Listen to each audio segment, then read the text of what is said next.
তারেক রহমানকে বলে দিছি যে আপনার আমার প্রধানমন্ত্রী শেখ হাসিনা। এটা আমাদের জানা ছিল না। আমরা জানতাম যে জনাব তারেক রহমান সাহেবের মায়ের নাম বেগম খালেদা জিয়া। তো দর্শক, এই মুরব্বী কি বলছে সেটা আপনারা দেখতে পাবেন। সাথে সাথে ইশরাক সাহেবের এখন কতটা পাওয়ার হয়ে গিয়েছে সেই নিয়ে একটি ভিডিও আমি আপনাদেরকে দেখাবো। তাই দর্শক ভিডিও সম্পূর্ণ দেখবেন এবং বেশি বেশি শেয়ার করে অন্যকে দেখার সুযোগ করে দিবেন। চলুন দর্শক, সর্বপ্রথম আমরা এই মুরব্বীর কথাগুলি শুনে আসি। আপনাদের ভোটে আমরাও বিজয়ী হবো ইনশাআল্লাহ। তারপরে ইনশাআল্লাহ আমরা আমাদের দেশের এলাকার উন্নয়নের জন্য যা যা করা দরকার, গতকালকে আমাদের নেতা তারেক রহমান সাহেব এই যে আসছিলেন, আপনারা জানেন, তারেক রহমানকে বলে দিছি যে আপনার আমার প্রধানমন্ত্রী শেখ হাসিনা আমাকে যে কথাগুলো দিয়ে গেছিলেন সেগুলো আপনাকে পূরণ করতে হবে। উনি বলেছেন ঠিক আছে, ইনশাল্লাহ আমি এগুলো দেখবো।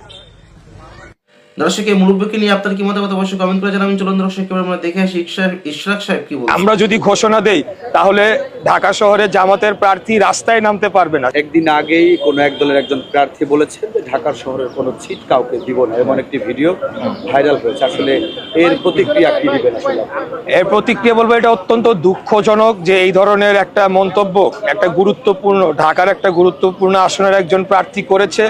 আমি বলবো যে এই কথাগুলো তারা এখন একটা হাস্যরসে পরিণত হয়েছে। এই কথাগুলো তারা বলছে কেবলমাত্র তাদের নেতা কর্মীদের উজ্জীবিত রাখার জন্য।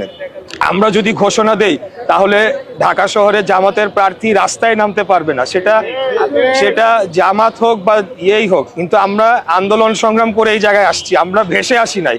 আমাদের দীর্ঘ 17 বছরের ত্যাগ রয়েছে, আমাদের বহু ভাইদের রক্ত রয়েছে। তারা কোথায় ছিল? তারা তো হঠাৎ করে বের হয়েছে 5 তারিখের পরে, অগাস্টের 24-এর পরে এই গুপ্ত বাহিনী তারা হঠাৎ করে উদয় হয়েছে বেশিরভাগই। এর আগে আমরা দেখেছি তারা ভোরবেলা 6টার সময় যখন রাস্তাঘাটে জনগণ থাকতো না, তারা চুপ করে অন্ধকারে বের হইতো, মিছিল করে তারা চলে যেত। এই ছিল তাদের আন্দোলন সংগ্রাম। আমরা রাজপথে বুক ফুলিয়ে রক্ত দিয়েছি, আমরা গুলির মুখে দাঁড়িয়ে আমাদেরকে হত্যা করা হচ্ছে 17 বছর যাবৎ, গুম খুনের শিকার হয়েছি। আমরা কোনো সময় পিছু হটে যাই নাই।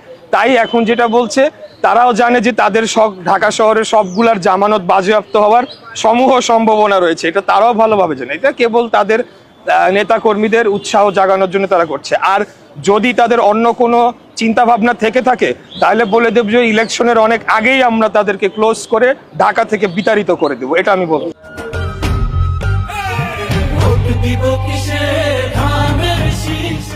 আপনার এই এলাকাটা তো অনেক গুরুত্বপূর্ণ এলাকা, আপনি যে আসনটিতে নির্বাচন করছেন, আসলে এখানে দুর্নীতি, চাঁদাবাজ এ বিষয় নিয়ে কি কাজ করবেন?